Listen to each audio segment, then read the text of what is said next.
আলেমুল মিল্লাহ, আলেম কয় প্রকার বলেন দেখি, আলেম কয় প্রকার? ওরা এখনো আলেমে চিনে না, তো আলেম কি শিখবে? কারণ এলেম নিতে হবে কার থেকে? আলেম থেকে। কিন্তু বর্তমানে জাহালতের কারণে জাহেল থেকে এলেম নেই, নিজের রাস্তা চিনে না, নিজেরই এলেম নাই, তার থেকেও মানুষ কি করে? এলেম নেই। কিন্তু এলেম মহামূল্যবান সম্পদ। এলেম জাহেল থেকে নেওয়া যায় না, এলেম নিতে হয় কার থেকে? আলেম থেকে। এখন আপনি যাদের থেকে এলেম নেবেন, আলেমে চিনেন না, আলেম কয় প্রকার জানেন না, কি এলেম নিবেন? এলেম নেওয়ার আগে জরুরি আলেম চিনা। আম্মাতুল উম্মাহ, উম্মার যারা সাধারণ জনগণ, আম জনগণ, তাদের উদ্দেশ্যে শাইখ বিন বাজ রাহিমাহুল্লাহ এই কিতাবটি রচনা করেছেন। তিনি অনেক কিতাব লিখেছেন আলেমদের জন্য, মুফতিদের জন্য, ফকিহদের জন্য, মুহাদ্দিসদের জন্য, মুফাসসিরদের জন্য। এটা এই কিতাবটা মুহাদ্দিস, মুফাসসির, ফকিহ তাদের জন্য লেখেন নাই, লিখছেন লি আম্মাতুল উম্মাহ। তবে এই আম্মাতুল উম্মার এই জ্ঞানগুলো কোনো ফকির কাছে, কোনো আলেমের কাছে, কোনো মুহাদ্দিসের কাছে না থাকলে তিনি আলেমও না, তিনি মুহাদ্দিসও না, মুফতিও না। অর্থাৎ তার মধ্যে অবশ্যই জ্ঞানগুলো থাকা লাগবেই। তো আমাদের সমাজে এই বইটা বেশি পরিচিতি লাভ করে নাই। এই বইটার বাংলা অনুবাদও আছে, এই বইটার বাংলা অনুবাদ আছে, এবং islamhouse.com-এ এই বইটার বাংলা অনুবাদ করা আছে। আরো বিভিন্ন জায়গা থেকে এটার বাংলা অনুবাদ বের করা হয়েছে। এটার ব্যাখ্যাটা লিখেছেন তিনিও আরেক পরিচিত শায়েখ এবং বিশ্বের শীর্ষ আলেমদের একজন, আব্দুর রাজ্জাক বিন আব্দুল মুহসিন আল বাদার। নাম শুনছেন ওনার?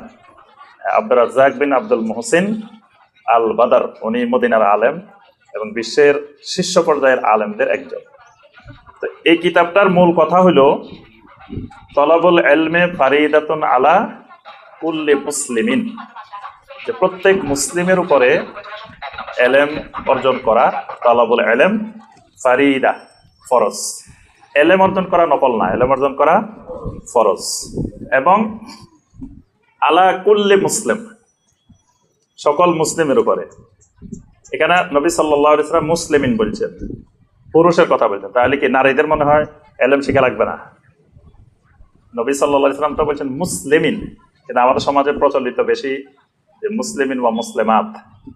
আসলে কোরআন এবং সুন্নাহ যত জায়গায় পুরুষদেরকে সম্বোধন করে বলা হয়েছে, প্রত্যেক জায়গায় নারীরা অটোমেটিক অন্তর্ভুক্ত হয়ে যাবে। কোরআনে কারিমে যত জায়গা আছে ইয়া আইয়ুহাল্লাযীনা আমানু, আমানু কিন্তু পুরুষের সিগা, মুযাক্কারের সিগা।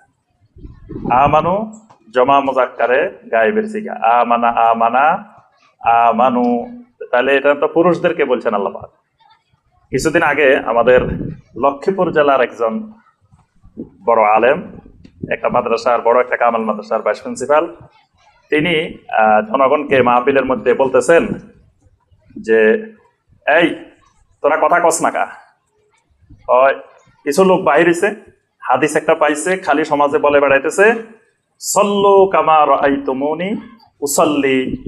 আল্লাহ রাসূল সাল্লাল্লাহু আলাইহি ওয়াসাল্লাম বলছেন আমাকে যেমনে সালাত আদায় করতে দেখো তোমরাও সেভাবে সালাত আদায় করো। এই তোরা আরবি গ্রামার জানোস নি?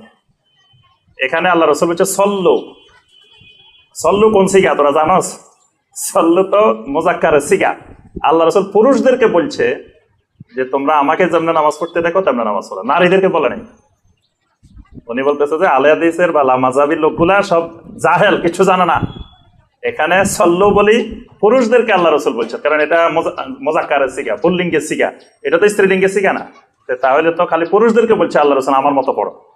এখন কথা হলো পুরুষেরা রাসূলের মতো পড়বে, নারীরা কার মতো পড়বে? এরকম কোন হাদিস তো আজ পর্যন্ত পাওয়া যায় নাই যেখানে নবী সাল্লাল্লাহু আলাইহি ওয়াসাল্লাম বলছেন যে ও আমার উম্মতের নারীরা তোমরা আয়েশার মতো নামাজ পড়ো, তোমরা ফাতেমার মতো নামাজ পড়ো, তোমরা অমুক নারীটার মতো নামাজ পড়ো। এরকম হাদিস কিন্তু আজ পর্যন্ত পাওয়া যায় না। তো নারীরা তাহলে নামাজে পড়া লাগবে না, নারীদের সালাত লাগবে না, কারণ আল্লাহ পাক সালাত ফরজ করছেন যে আয়াত দিয়ে আকিমুস সালাহ, আকিমু কিন্তু মুযাক্কারের সিগা। তাহলে আল্লাহ পাক পুরুষদেরকে সালাত আদায় করতে বলছেন, নারীদেরকে তো বলেন নাই। কত বড় ভয়ঙ্কর মানে ফিতনার কথা যে সল্লু বলছে খালি পুরুষদেরকে।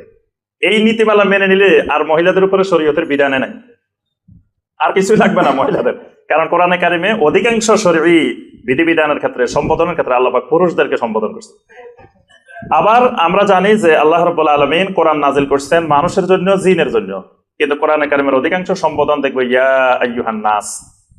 আল্লাহ পাক সেখানে ইয়া আইয়ুহান নাস ওয়াল জিন বলেন নাই, কয়েক জায়গায় শুধু ইয়া মাশারাল জিন্নি ওয়াল ইনস বলছেন।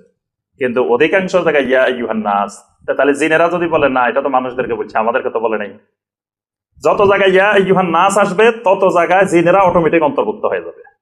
আমি যে কথাটা বলতেছিলাম যে তলাবুল ইলমে ফারিদাতুন আলা কুল্লি মুসলিম, এই মুসলিমের ভিতরে নারীরাও অন্তর্ভুক্ত। তা নারীর উপরেও ফরজ, পুরুষের উপরেও ফরজ।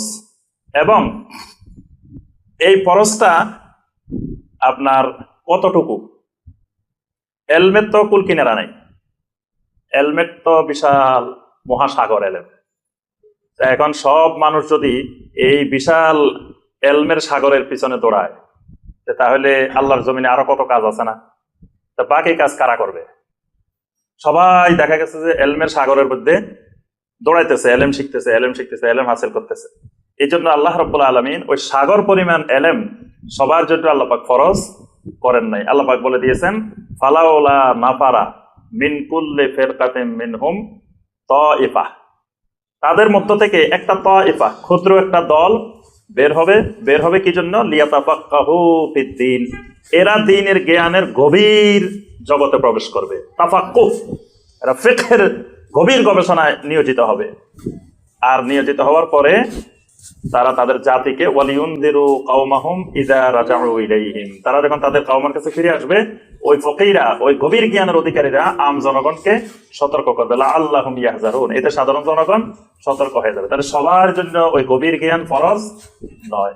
আজ পর্যন্ত একটা প্রশ্নের উত্তর আমরা মানুষকে দিতে পারি না। এর আগেও আমি সে ছোটবেলা থেকেই জনগণ অনেক জায়গায় আমাকে এই প্রশ্নটা করেছে যে একজন সাধারণ মানুষের উপরে কতটুকু জ্ঞান অর্জন ফরজ, এটা সীমা কিন্তু আমরা কেউ দিতে পারি না। একজন সাধারণ, আপনাদের মধ্যে আলেম ছাড়া যারা আছেন, তারা যদি আমাকে প্রশ্ন করেন যে আমাদেরকে একটা সীমানা দিয়ে দেন, কোন কোন এলেমটা আমাদের জন্য ফরজ বা কত শিখলে আমাদের জন্য ফরজে আইনটা আদায় হয়ে যাবে, এই সীমানা কিন্তু সবাই দিতে পারে না। আমরা শুধু এক কথা বলি কি, যে আপনার জীবনে চলার জন্য, দিনের উপরে চলার জন্য যতটুকু দরকার ততটুকু আপনার জন্য কি করবেন। এখন যদি সে প্রশ্ন করে যে কতটুকু দরকার, ওটা সীমানা দেন, কি কি দরকার, দেখবেন যে এটা আমরা জনগণকে সমাধান দিতে পারি। শাইখ বিন বাজ রাহিমাহুল্লাহ এই প্রশ্নের সমাধানটা দিচ্ছেন এখানে। তিনি ছিলেন আলেমুল মিল্লাহ, তিনি আলেমুল উম্মাহ না, তিনি ছিলেন কি আলেমুল মিল্লাহ। আলেম কয় প্রকার বলেন দেখি, আলেম কয় প্রকার? ওরা এখনো আলেমে চিনে না, তো এলেম কি শিখবে? কারণ এলেম নিতে হবে কার থেকে? আলেম থেকে। কিন্তু বর্তমানে জাহালতের কারণে জাহেল থেকে এলেম নেই, নিজের রাস্তা ছিল না, নিজেরই এলেম নাই, তার থেকেও মানুষ কি করে? এলেম নেই। কিন্তু এলেম মহামূল্যবান সম্পদ। এলেম জাহেল থেকে নেওয়া যায় না, এলেম নিতে হয় কার থেকে? আলেম থেকে। তো এখন আপনি যাদের থেকে এলেম নেবেন, আলেমে চিনেন না, আলেম কয় প্রকার জানেন না, কি এলেম নিবেন? এলেম নেওয়ার আগে জরুরি আলেম চিনা। আলেম যদি চিনতে পারেন, চিকিৎসার আগে জরুরি ডাক্তার চিনা। ডাক্তার যদি সঠিকভাবে না চিনতে পারেন, রাস্তার পাশে দাঁড়ায় দাঁড়ায় 1 লক্ষ টাকার চ্যালেঞ্জ দিতেছে, কোন এমবিবিএস ডাক্তার, কোন বিশেষজ্ঞ ডাক্তার আছেন, চলে আসেন, আমি 1 লক্ষ টাকার চ্যালেঞ্জ দিলাম, আমার এই গাছের শিকড় একবারে ক্যান্সার হইতে ডায়াবেটিস হইতে সমস্ত রোগের ওষুধ। কিন্তু দেখা গেছে আজ পর্যন্ত কোনো বড় ডাক্তার, বিশেষজ্ঞ ডাক্তার তার চ্যালেঞ্জের মোকাবেলা করে নাই। বলেন তো তোমার চ্যালেঞ্জ গ্রহণ করলাম বলছে। এখন হেতো বলতে পারে, দেখেন আমি আজকে 20 বছর আগে চ্যালেঞ্জ দিয়ে রাখছি, এখনো কিন্তু কেউ আমার চ্যালেঞ্জ গ্রহণ করতে পারে নাই। বাংলাদেশে এরকম ডাক্তার নাই। আপনি বলেন যে এত বড় ডাক্তার, আপনি তো এবার তার পিছনে ছুটা শুরু করছেন। তার পিছনে ছুটি তো আপনার উপকার তো হওয়ার সম্ভাবনা নাই, বরং আরো ক্ষতি হওয়ার সম্ভাবনা বেশি। এই জন্য এলেম নেওয়ার আগে আলেম চিনতে হবে। আলেম 3 প্রকার, সংক্ষেপে মনে রাখবেন। আলেম কয় প্রকার? 3 প্রকার। 1 নম্বর আলেমুল মিল্লাহ, 2 নম্বর আলেমুল উম্মাহ, 3 নম্বর আলেমুদ দাওলাহ। এটা শাইখ মুহাম্মদ বিন সালেহ আল উসাইমিন রাহিমাহুল্লাহ কোরআন সুন্নাহ গবেষণা করে তিনি বলছেন যুগে যুগে 3 রকমের আলেম ছিল, এখনো আছে, কিয়ামত পর্যন্ত থাকবে। একটা হলো আলেমুল মিল্লাহ, এরা হলো মিল্লাতের আলেম। মিল্লাতের আলেম কারা? এরা সবসময় মিল্লাত কেন্দ্রিক চিন্তা করে, মিল্লাত কেন্দ্রিক গবেষণা করে। মানে মিল্লাতকে কিভাবে শিরিক থেকে বাঁচাবে, মিল্লাতকে কিভাবে বেদাত থেকে বাঁচাবে, মিল্লাতকে কিভাবে কুফরি থেকে বাঁচাবে, মিল্লাতকে কিভাবে জাহান্নামের আগুন থেকে বাঁচাবে, মিল্লাত তাকে পছন্দ করলো কি করলো না, মিল্লাত কি বললো কি বললো না, এই দিকে এই আলেমরা তাকায় না। তাদের সার্বক্ষণিক চিন্তা, ফিকির, গবেষণা মিল্লাতকে কেমনে জাহান্নামের আগুন থেকে বাঁচানো যায়। কিন্তু এসব আলেমকে মিল্লাত পছন্দ করবে না। এটা যুগে যুগে করে নাই, এখনো করবে না, কিয়ামত পর্যন্ত করবে না। কারণ এরা তো মিল্লাতকে আপনার জাহান্নামের ভয় দেখায়, তারপরে মিল্লাতকে বলে যে পড়ালেখা শিখা লাগবে, এলেম শিখা লাগবে। এরা তো বলে না যে খালি আমার কাছে আসতে তোমার জান্নাত দিয়ে দিবো, এটা বলে না। বা তুমি যত করছো অসুবিধা নাই, আমার দরবারে এসে কয়েক কোটি টাকা দিয়ে দাও, তুমি জান্নাত কিনে ফেলো, এরকম লোক তো এরা দেখাইতে পারে না। তারপরে জনগণকে সহজে জান্নাত বিক্রি করতে পারে না। এসব কারণে এসব ওলামাদেরকে, এবং জনগণ যে কাজ করে তারা তো এই কাজের বিরোধী। জনগণ শিরিক করে, তারা এটা বিরোধিতা করে। জনগণ বিদআত করে, তারা এটা বিরোধিতা করে। জনগণ কেন পছন্দ করবে তাকে? এই সমস্ত ওলামায়ে কেরাম যত ইলমের অধিকারী হোক, কিয়ামত পর্যন্ত তারা জনপ্রিয় হবে না, কারণ জনগণ তাকে প্রিয় মনে করবে না। কারণ জনগণের কাজের বিরোধিতা করবে, আর জনগণ যদি তাকে প্রিয় মনে করবে। এই সমস্ত ওলামায়ে কেরাম হলেন ওলামাউল মিল্লাহ। এরাই হলো অরিজিনাল আলেম, সঠিক আলেম। আরেক ধরনের আলেম থাকবে, এদের সংখ্যা সবচেয়ে বেশি। এরা হলো ওলামাউল উম্মাহ। এরা হলো উম্মার চাহিদার আলোকে নিজেকে সাজাই নিবে। উম্মাহ কি চায়, বাজারের কি ডিমান্ড, বাজারের কি চাহিদা, সেই আলোকে এই আলেম নিজের এলেমটাকে সাজাই নিবে। যেমন উম্মাহ চায় গান গাইলে উম্মাহ খুব পছন্দ করে, উনি আবার সুন্দর সুন্দর গান শিখে নিবে যাতে ওয়াজের মঞ্চে গিয়ে গান গাওয়া যায়, কারণ জনগণ তো এটা পছন্দ করে। জনগণকে কিছু গল্প গুজব কিচ্ছা কাহিনী শোনাইতে হবে, বাস উনি আবার এরকম কিছু গল্প গুজব আয়ত্ত করে নেন। জনগণকে কিছু অভিনয় করে দেখাইতে হবে, কেমনে সিগারেট খেতে হয়, কেমনে কি করতে হয়, এগুলা অভিনয় করে মঞ্চে দেখাতে হবে, এটা জনগণ খুব পছন্দ করবে।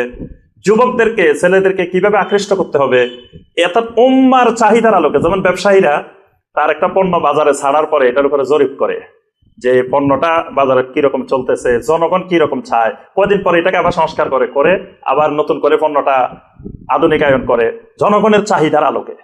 এই সমস্ত আলেম যারা ওলামাউল উম্মাহ, এরা নিজেদেরকে ওই উম্মার চাহিদার আলোকে নিজেকে তৈরি করে নেয়, এবং এরা হয় সবসময় উম্মার সবচাইতে প্রিয় আলেম। এদের মঞ্চে লক্ষ লক্ষ মানুষ থাকে। ইমাম আহমদ বিন হাম্বল রাহমাতুল্লাহ আলাইহির মাহফিলে মানুষ হয়তো কম, কিন্তু তার যুগে এরকম কুসাস, গল্পকার, মিথ্যা কিচ্ছা কাহিনী বর্ণনাকারী এরকম অনেক বক্তা ছিল। এদের মঞ্চে লক্ষ লক্ষ মানুষ হইতো। এটা আহমদ বিন হাম্বলের মঞ্চে মানুষ হতো না। আহমদ বিন হাম্বলের কেউ চিনতো না। আহমদ বিন হাম্বলের জীবনের মধ্যে আপনার সিয়ার ও আলামের নুবালার মধ্যে অনেক ঘটনা বর্ণনা করা হয়েছে যে আহমদ বিন হাম্বলকে মানুষ চিনতো না, অথচ আহমদ বিন হাম্বলের মতো আলেম তৎকালীন পৃথিবীতে ছিল না। আহমদ বিন হাম্বলের কাছে এক লোক রাত্রে, এক মুসাফির রাত্রি যাপন করছে, রাত্রি যাপন করিও আহমদ বিন হাম্বলের চিনে নাই। সকালবেলা চলে যাইবো, জিজ্ঞেস করতেছে তোমার জীবনের কি কি ইচ্ছা আছে, আমাকে একটু বলো দেখি। তো বলতে আমার জীবনের দুইটা ইচ্ছা, তোর মধ্যে একটা হলো আল্লাহ যেন মৃত্যুর আগে আমাকে ইমাম আহমদ বিন হাম্বলের সাথে দেখা করায়। ইমাম আহমদ বিন হাম্বলকে বলতেছে, ওনার নাম শুনছি আহমদ বিন হাম্বল, কিন্তু কোনোদিন সরাসরি কি দেখি নাই, তা আমার জন্য একটু দোয়া করে দিবেন যাতে মৃত্যুর আগে আমি একটু আহমদ বিন হাম্বলের সাথে দেখা করতে পারি। আহমদ বিন হাম্বল বলে যাচ্ছে ঠিক আছে, আমি দোয়া করে দিতেছি, আল্লাহ দোয়া কবুল করে ফেলবেন। পরে পরিচয় দিচ্ছেন যে আমি তো আহমদ বিন হাম্বল। তাহলে দেখেন আহমদ বিন হাম্বলের বাড়িতে রাত্রি যাপন করছে, খাইছে, ঘুমাইছে, তাও আহমদ বিন হাম্বল ছিলেন। তাহলে আবার বুঝেন ওই যুগে উনি এরকম জনপ্রিয় ছিলেন না, জনগণের প্রিয় ছিলেন না, কারণ জনগণের আলোকে তিনি নিজেকে সাজাইতে পারেন নাই। জনগণ বলতেছে আল কোরআন মাখলুক, উনি কো আল কোরআন গায়রে মাখলুক। পুরা জনতার বিরুদ্ধে ওই যুগের আলেম ছিল মুতাজিলারা, তারা সবাই বলতেছে আল কোরআন মাখলুক মাখলুক মাখলুক, আর ইমাম আহমদ বিন হাম্বল রাহমাতুল্লাহ আলাইহি একা বলতেছেন আল কোরআন গায়রে মাখলুক। তো ওই যুগের বড় ফিতনাবাজ ইমাম আহমদ বিন হাম্বল, নাউজুবিল্লাহ, তাদের দৃষ্টিতে। সমস্ত ওলামারা বলে আল কোরআন মাখলুক, উনি কয় আল কোরআন গায়রে মাখলুক, তাহলে তাদের দৃষ্টিতে উনি ফিতনাবাজ না? উনি যদি সেদিন এই সুন্নতের ঝান্ডা না ধরতেন, আমরাও আজকে সহিহ আকীদা পেতাম না। ইমাম আহমদ বিন হাম্বল রাহমাতুল্লাহ আলাইহি যদি না ধরতেন। আমি যে কথাটা বলছিলাম, এক ধরনের আলেম আছে উলামাউল উম্মাহ, আরেক ধরনের আলেম হলো উলামাউদ দাওলাহ। এরা হলো রাষ্ট্রীয় আলেম। এরা সবসময় দরবারের আশেপাশে ঘোরাফেরা করে, রাষ্ট্রীয় বিভিন্ন সুযোগ সুবিধা ভোগ করার চেষ্টা করে, বিভিন্ন পদে বসার চেষ্টা করে। এই উলামাদের নাম হলো উলামাউদ দাওলাহ। তাহলে তিন শ্রেণীর আলেম। আমি যে কথাটা বলতেছিলাম, এই শাইখ বিন বাজ রাহিমাহুল্লাহ এরা ছিলেন উলামাউল মিল্লাহ। এই জন্য মিল্লাতের চিন্তা করে বইটা রচনা করছেন যে মুসলিম মিল্লাতের কতটুকু জ্ঞান অর্জন ফরজে আইন। এই বইয়ের ভিতরে যা আছে মোটামুটি এই জ্ঞানটা একজন মুসলিম শিখলে তার ফরজে আইন আদায় হয়ে যাবে। সুবহানাল্লাহ। অর্থাৎ এটা ফরজে আইন শিখার মতো জ্ঞান। মানে এটা যদি আপনি প্রথম থেকে শেষ পর্যন্ত ভালো করে শিখে ফেলতে পারেন, বুঝবেন যে আপনার উপর আল্লাহ পাক যে জ্ঞান শিখা ফরজ করছেন সে ফরজিয়তের জ্ঞান মোটামুটি ফরজে আইনের জ্ঞান হয়ে গেছে। আলহামদুলিল্লাহ।